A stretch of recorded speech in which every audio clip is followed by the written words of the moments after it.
Welcome back to my channel. ಹೊಸದಾಗಿ channel ನೋಡ್ತಾ ಇದ್ದರೆ ಸಬ್ಸ್ಕ್ರೈಬ್ ಮಾಡಿಕೊಂಡು ಸಪೋರ್ಟ್ ಮಾಡಿ. ವಾರಾಹಿ ದೇವಿಯ ಆಶೀರ್ವಾದ ಅನುಗ್ರಹ ಎಲ್ಲರ ಮೇಲೂ ಇರಲಿ ಅಂತ ವಿಡಿಯೋ ಪ್ರಾರಂಭ ಮಾಡ್ತಾ ಇದ್ದೀನಿ. ಸೋಮವಾರ ನಮಗೆ ಮಾರ್ಗಶಿರ ಸೋಮವಾರದ ದಿನ ಅಂತ ಹೇಳಿದ್ರೆ ತುಂಬ ಅದ್ಭುತವಾಗಿರುತ್ತೆ. ವರ್ಕಿಂಗ್ ಡೇಸಲ್ಲಿ ಮೊದಲನೆಯ ದಿನ ಅಂತ ಹೇಳ್ತೀವಿ. ಆ ದಿನ ತುಂಬ ಅರ್ಜೆಂಟಲ್ಲಿ ಅರಿಬರಿಯಲ್ಲಿ ನಾವು ಕೆಲಸಗಳನ್ನು ಮರೆತು ಬಿಡೋದು ಅಥವಾ ಇನ್ನೇನೋ ಮರೆತು ಕೆಲಸಕ್ಕೆ ಓಡೋಗುವಂಥ ಜೀವನ ಇದಾಗಿರುತ್ತೆ. ಈ ದಿನ ತುಂಬ ಪ್ರೆಷರಾಗಿ ಇರ್ತೀವಿ. ಮೊದಲನೇ ದಿನ ಅಂತ ಹೇಳಿದೆ ನಾನು. ವಾರದಲ್ಲಿ ನಮಗೆ ಆ ವಾರ ಪೂರ್ತಿ ತುಂಬ ಪೀಸ್ ಆಗಿರಬೇಕು, ನೆಮ್ಮದಿಯಾಗಿರಬೇಕು. ನಾವು ಹೋಗುವಂಥ ಕೆಲಸಗಳು ಸಕ್ಸಸ್ ಆಗಬೇಕು. ಮನೆಯಲ್ಲೂ ಕೂಡ ನಾವು ಏನೇ ಅಂದುಕೊಂಡ್ರೂ ಕೂಡ ಆ ಕೆಲಸಗಳು ಪ್ರಾರಂಭದ ದಿನ ನಾವು ಒಳ್ಳೆ ಮನಸ್ಸಿಟ್ಟು ಮಾಡೋದರಿಂದ ನಮ್ಮ ಮನೆಗೆ ಸಕಾರಾತ್ಮಕವಾಗಿ ಪಾಸಿಟಿವ್ ವೈಬ್ಸ್ ಅನ್ನೋದು ಜಾಸ್ತಿ ಆಗುತ್ತೆ. ಯಾಕಂದರೆ ಸೋಮವಾರ ಶಿವಸ್ವಾಮಿಯನ್ನು ಪೂಜಿಸುವಂಥ ಮಹಾ ಅದ್ಭುತವಾದ ದಿನ.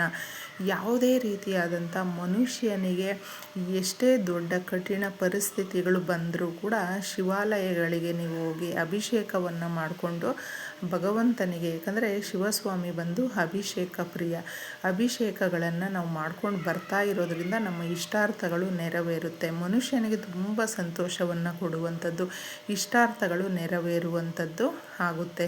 ನೀವು ಬೆಳಗ್ಗೆ ಮನೆಯನ್ನು ಕ್ಲೀನ್ ಮಾಡ್ಕೊಂಡಿದ್ದೆ, ಹಾಗೆ ಮನೆಯ ಹೊರಗಡೆ ಸ್ನಾನ ಇದೆಲ್ಲವೂ ಕೂಡ ನಾವು ಭಾನುವಾರ, ಯಾಕಂದರೆ ಸಾಕಷ್ಟು ಜನ ಒಂದು ನಾನ್ ವೆಜ್ ತಿಂದು ಇದೆಲ್ಲವೂ ಇರುತ್ತೆ. ಸೋಮವಾರದ ದಿನ ನಾವು ಮತ್ತೆ ಎಲ್ಲವನ್ನು ಕ್ಲೀನ್ ಮಾಡ್ಕೊಳ್ಬೇಕು ಅನ್ನುವಂಥದ್ದು. ಅದನ್ನೆಲ್ಲ ಕೂಡ ಬೆಳಗ್ಗೆನೇ ಕ್ಲೀನ್ ಮಾಡಿಕೊಂಡು ನೀವು ಪರಿಹಾರಗಳನ್ನು ಈ ರೀತಿ ಮಾಡ್ಕೊಳ್ಳೋದ್ರಿಂದ ಎಷ್ಟೊಂದು ಚೆನ್ನಾಗಿರುತ್ತೆ ಆ ವಾರ ಪೂರ್ತಿ ಅಂತ ನೀವು ಇದರಲ್ಲಿ ತಿಳ್ಕೊಳ್ಬಹುದು ಸ್ನೇಹಿತರೆ. ಯಾಕಂದರೆ ಒಬ್ಬ ಮನುಷ್ಯನಿಗೆ ಮನೆ ಅನ್ನುವಂಥದ್ದು ಎಷ್ಟು ಮುಖ್ಯ ಅಂದರೆ ಒಂದು ಕನಸಾಗಿರುತ್ತೆ. ಒಂದು ಚಿಕ್ಕ ಮನೆ ಆದರೂ ಪರವಾಗಿಲ್ಲ, ದೊಡ್ಡ ಮನೆ ಆದರೂ ಪರವಾಗಿಲ್ಲ, ಸ್ವಂತ ಮನೆ ಅನ್ನೋದು ಒಂದು ಮಹಾ ದೊಡ್ಡ ಕನಸು ಅಂತಲೇ ಹೇಳ್ಬಹುದು. ಅದಕ್ಕೆ ನಮಗೆ ಬಾಗಿಲು, ಹೊಸ್ತಿಲು, ಸಿಂಹದ್ವಾರ ಅಂತ ಏನು ಹೇಳ್ತೀವಿ ಅದು ಎಷ್ಟೊಂದು ಮುಖ್ಯವಾಗಿರುತ್ತೆ ಅಂದರೆ ನಾವು ಮಾಡುವಂಥ ಪ್ರತಿ ಪೂಜೆಗಳಲ್ಲೂ ಕೂಡ ಮುಖ್ಯವಾಗಿ ಹೊಸ್ತಿಲಿನ ಪೂಜೆ ಮಾಡ್ತೀವಿ. ಯಾಕಂದರೆ ಅಷ್ಟೊಂದು ಪ್ರಾಧಾನ್ಯವಾಗಿರುತ್ತೆ. ಶ್ರೀ ಮಹಾಲಕ್ಷ್ಮಿಗೆ ಇಷ್ಟವಾಗಿರುವಂಥ ಒಂದು ಜಾಗ. ಈ ಜಾಗದಲ್ಲಿ ಪ್ರತಿನಿತ್ಯ ಭೂಲೋಕಕ್ಕೆ ಶ್ರೀ ಮಹಾಲಕ್ಷ್ಮಿ ಸಂಚಾರಕ್ಕೆ ಬಂದಾಗ ಪ್ರತಿ ಮನೆಯ ಬಾಗಿಲತ್ರ ಕೂಡ ನೋಡ್ತಾಳೆ, ಯಾರ ಮನೆ ಹತ್ರ ಯಾವ ರೀತಿ. ಅದಕ್ಕೋಸ್ಕರನೇ ಚಪ್ಪಲಿ ಅಲ್ಲೇ ಬಿಟ್ಟು ಇರಬಾರ್ದು, ಪೊರಕೆಗಳನ್ನು ಅಲ್ಲಿ ಹಾಕಿರಬಾರ್ದು, ಕಸವನ್ನು ನಾವು ನೀಟಾಗಿ ಗುಡಿಸಿರಬೇಕು. ಹೊಸ್ತಿಲನ್ನು ತೊಳೆದು ಅರಿಶಿನ ಕುಂಕುಮ ಇಟ್ಟು ಹೂವನ್ನು ಇಟ್ಟು ಚಿಕ್ಕದಾಗಿ ರಂಗೋಲಿಯನ್ನು ಬಿಟ್ಟಿರಬೇಕು. ಅಂತಹ ಮನೆಗೆ ಮಹಾಲಕ್ಷ್ಮಿ ಬರ್ತಾಳೆ. ಯಾವುದೇ ರೀತಿಯಾದಂಥ ಕಷ್ಟಗಳಿದ್ದರೂ ಕೂಡ ನಿವಾರಣೆ ಮಾಡ್ತಾಳೆ. ಬರುವಂಥ ಕಷ್ಟಗಳು, ಯಾಕಂದರೆ ಮನುಷ್ಯನಿಗೆ ಕಷ್ಟ ಬರಬಾರ್ದು ಅಂತ ನಾವು ಕೇಳ್ಕೊಳ್ಳೋದು ತಪ್ಪಾಗುತ್ತೆ. ಯಾಕಂದರೆ ಬಂದೇ ಬರುತ್ತೆ. ಬರುವಂಥ ಕಷ್ಟಗಳನ್ನು ನಾವು ಯಾವ ರೀತಿ ನಿವಾರಣೆ ಮಾಡ್ಕೊಳ್ಬೇಕು, ಅದಕ್ಕೆ ಇನ್ನಷ್ಟು ಒಳ್ಳೆಯದಾಗುತ್ತೆ, ಇನ್ನೂ ಡಬಲ್ ಒಳ್ಳೆಯದನ್ನು ಮಾಡುವಂಥದ್ದು. ಸಂಜೆ ನೀವು ಈ ಪರಿಹಾರವನ್ನು ಮಾಡ್ಕೊಳ್ಳಿ. ಮನೆಯ ಹೊಸ್ತಿಲ ಹತ್ರ ಬಾಗಿಲಿಗೆ ಇದನ್ನು ಚೆಲ್ಲಿದಾಗ ಶ್ರೀ ಮಹಾಲಕ್ಷ್ಮಿ ಇಷ್ಟಪಟ್ಟು ನಮ್ಮ ಮನೆ ಒಳಗಡೆ ಆ ತಾಯಿ ಸಂಪತ್ತನ್ನು ಹೊತ್ತು ತರ್ತಾಳೆ. ಶ್ರೀ ಮಹಾಲಕ್ಷ್ಮಿಗೆ ಈ ಸುಗಂಧ ಭರಿತವಾದ ವಸ್ತುಗಳು ಎಲ್ಲವೂ ಕೂಡ ಇಷ್ಟ ಆಗುತ್ತೆ. ಇದರಲ್ಲಿ ತಿಳಿಸುವಂಥ ಪ್ರತಿಯೊಂದು ವಸ್ತುವು ಕೂಡ ಹಣಕಾಸಿನ ಸಮಸ್ಯೆಗಳನ್ನು ಬಗೆಹರಿಸುತ್ತೆ. ಒಂದು ಗಾಜಿನ ಲೋಟವನ್ನು ತಗೊಳ್ಳಿ, ಶುದ್ಧವಾದಂಥ ನೀರನ್ನು ತಗೊಳ್ಳಿ, ಹಾಗೂ ಹಸುವಿನ ಗಂಜಲ ಅನ್ನೋದು ಬಹಳ ಮುಖ್ಯವಾಗಿರುತ್ತೆ. ಯಾಕಂದರೆ ಎಲ್ಲ ಪೂಜೆ ಪರಿಹಾರಗಳನ್ನು ಮಾಡ್ಕೊಳ್ಬೇಕಂದ್ರೂ, ಮನೆಯನ್ನು ಶುದ್ಧಿ ಮಾಡಬೇಕು ಅಂದರೂ ಕೂಡ ನಮಗೆ ಗಂಜಲವನ್ನು ನಾವು ಉಪಯೋಗ ಮಾಡ್ತೀವಿ. ಯಾಕಂದರೆ ಮುಕ್ಕೋಟಿ ದೇವತೆಗಳು ಕೂಡ ಗೋಮಾತೆಯಲ್ಲಿ ನೆಲೆಸಿರುವಂಥದ್ದು. ಅದಕ್ಕೆ ನಮ್ಮ ಎಲ್ಲ ಪೂಜೆ ಪರಿಹಾರಗಳಲ್ಲೂ ಕೂಡ ನಾವು ಮುಖ್ಯವಾಗಿ ಬಳಸುವಂಥ ವಸ್ತುಗಳು ಇದೇ ಆಗಿರುತ್ತೆ.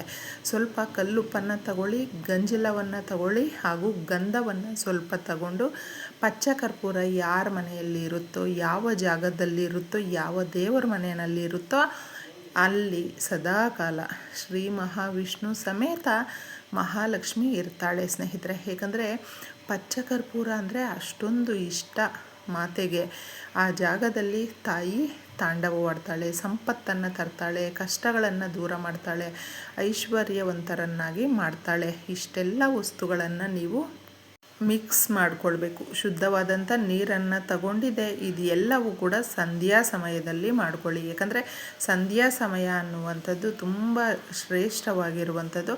ಶ್ರೀ ಮಹಾಲಕ್ಷ್ಮಿ ಸಂಚಾರಕ್ಕೆ ಬರುವಂಥ ಸಮಯ. ಯಾಕಂದರೆ ಗೋಮಾತೆಗಳು ಗೋವುಗಳು ಮೇವು ಮೇಯ್ಕೊಂಡು ವಾಪಸ್ ಮನೆಗೆ ಹಿಂತಿರುಗುವಂಥ ಸಮಯದಲ್ಲಿ ತಾಯಿ ಲಕ್ಷ್ಮೀದೇವಿ ಹಸುಗಳ ಜೊತೆ ಗೋಮಾತೆಯ ಜೊತೆ ಬರ್ತಾಳೆ. ಅದಕ್ಕೆ ಆ ಒಂದು ಗೋಧೂಳಿ ಸಮಯ ಅಂತ ನಾವು ಕರೆಯೋದ್ರಿಂದ ಆ ಸಮಯದಲ್ಲಿ ನಾವು ಮಾಡುವಂಥ ಪರಿಹಾರಗಳು ಡೈರೆಕ್ಟಾಗಿ ದೇವರಿಗೆ ತಲುಪುತ್ತೆ.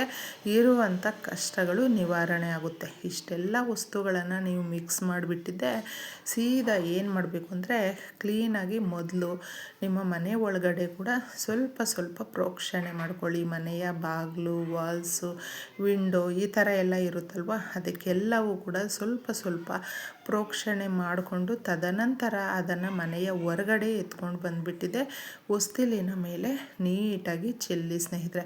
ಆ ಮೂಲೆಗಳಲ್ಲಿ ಜಾಗ ಇದ್ದರೆ ನೀವು ಆ ಕಡೆ ವಿಂಡೋಸ್ ಎಲ್ಲ ಇದ್ದರೂ ಮನೆಯ ಹೊರಗಡೆ ನೀಟಾಗಿ ಇದನ್ನು ಚೆಲ್ತಾ ಬಂದಾಗ ನೀವು ನೋಡಬಹುದು. ನಮ್ಮ ಹಿರಿಯರೆಲ್ಲರೂ ಯಾವುದೇ ಪೂಜೆ ಮಾಡ್ಕೊಳ್ಬೇಕು ಅಂದರೂ ಮೊದಲು ಮನೆಗಳನ್ನು ಕ್ಲೀನ್ ಮಾಡ್ಕೊಂಡಿದ್ದೆ ಆ ಗಂಜಲವನ್ನು ಮಿಕ್ಸ್ ಮಾಡಿ ಹಾಕ್ತಾಯಿದ್ರು, ಪ್ರೋಕ್ಷಣೆ ಮಾಡ್ತಾಯಿದ್ರು ಮನೆಯೆಲ್ಲ.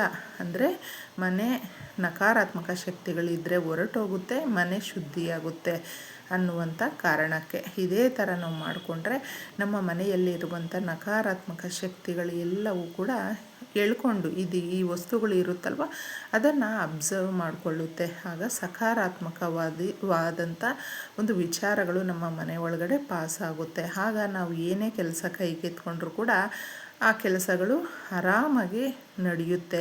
ನಾವು ಅಂದುಕೊಂಡಿರುವ ಒಂದೊಂದೇ ಕೆಲಸಗಳು ಕೂಡ ಸ್ಟೆಪ್ ಬೈ ಸ್ಟೆಪ್ಪು ನಮಗೆ ಅಭಿವೃದ್ಧಿಯ ದಾರಿ ಹಿಡಿದು ಬರುತ್ತೆ.